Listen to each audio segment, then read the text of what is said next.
আসল বিষয়টা হচ্ছে যে পরীক্ষা থাকলে তো পড়াশোনা করতে হবে, আনন্দ করতে পারবে না, তাই বোধহয় ওর মেজাজটা বিগড়ে আছে, তাই না রে?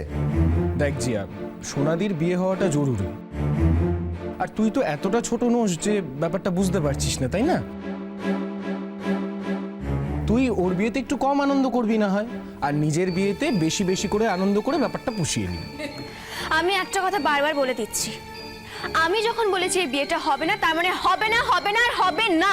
জিয়া, তুমি সত্যি, আমি তোকে যত দেখছি অবাক হয়ে যাচ্ছি।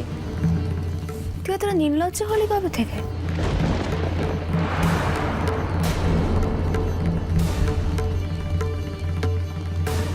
এখন তো সারাক্ষণ তোর মুখে খালি বিয়ে বিয়ে আর বিয়ে। এই সারা পৃথিবীতে তোর বিয়ে ছাড়া যেন মনে হচ্ছে আর কোনো কাজই নেই।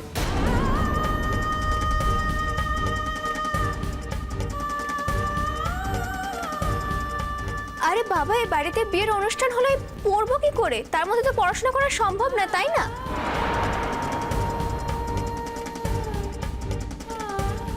ঠিক আছে, তাহলে আমি তখন বন্ধুর বাড়িতে গিয়ে থাকবো।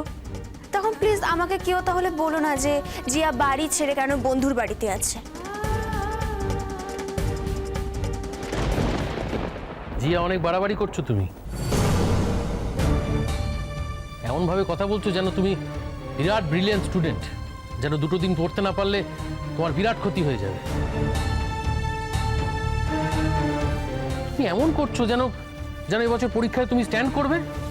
আমি তো তোমাকে বলে দিয়েছি বাবা, যদি এই সময় বিয়েটা লাগে তাহলে ক্লাস 12-এ পরীক্ষা দেওয়াটা ড্রপ করব। এই জিয়া, কি হয়েছে বলতো তো? আচ্ছা জিয়া, তুই যা বলছিস ভেবে বলছিস? তোর রিয়াকশনগুলো কিন্তু নর্মাল লাগছে না। জিয়া শোন না, 2-3 দিনের তো ব্যাপার, 2-3 দিন না হয় পড়াশোনাটা করলি না, আগে থেকে সব করে রাখিস।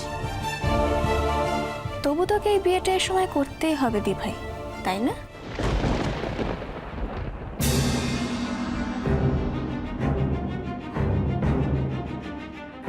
সত্যি আমি তোকে যত দেখছি ততই অবাক হয়ে যাচ্ছি, জানিস তো?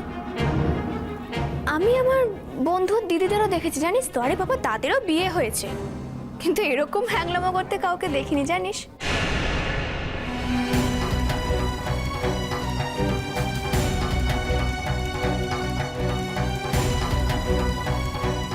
আসলে না, আমি বুঝতে পেরেছি তুই বোধহয় ভয় পাচ্ছিস, তাই না দি ভাই? যদি সৌরভদা হাতছাড়া হয়ে যায় তখন কি হবে?